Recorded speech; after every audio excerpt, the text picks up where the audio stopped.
The video is Lila Nishmash Shmuel Bach when Chaim Tzvidoiv. When it comes to the fast day, especially the way the weather is looking, if it's going to be very hot, common question, especially if it's a Sunday, is swimming permitted? So there's a tshuva from the Be'er Moshe, the Del Betzina Rav Zichrono Livracha, beautiful sefer, discusses the Me'ikar Adin based on the Shulchan Aruch. One is permitted to go swimming, especially if it's cold. Even though there's certainly what's called a Baal Nefesh, is a level of a chumrah that the Mishnah Berurah already speaks about, the Chavetz Chaim speaks about, that the person should not wash, especially when it comes to hot water, bathing in hot water.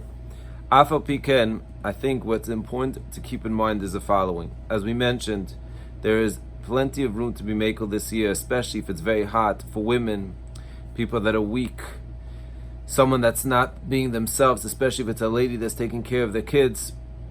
And that every person should know halachically. And therefore taking kids to swim too, if a parent an adult has to take the kids to swim, I would not be machmir when it comes to kids swimming on such a day, especially on a Sunday, which usually is when the kids have nothing to do. But nevertheless, as we mentioned, the ikar of a fast is the machshava. And I was listening, someone sent me a clip describing the incredible light in the incredible darkness that Klal Yisrael as a whole, and it's usually like that whenever there's a tragedy.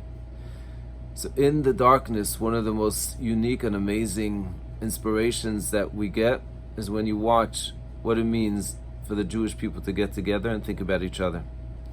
It almost is a question mark, and it's something that we could go into the 3 weeks and say, Ribono Shel Olam, the Beis Hamikdash was destroyed because of sinas chinam, because of the separation of the Jewish people, and as Rav Kook Zichron Livracha said, that's how we're going to fix it.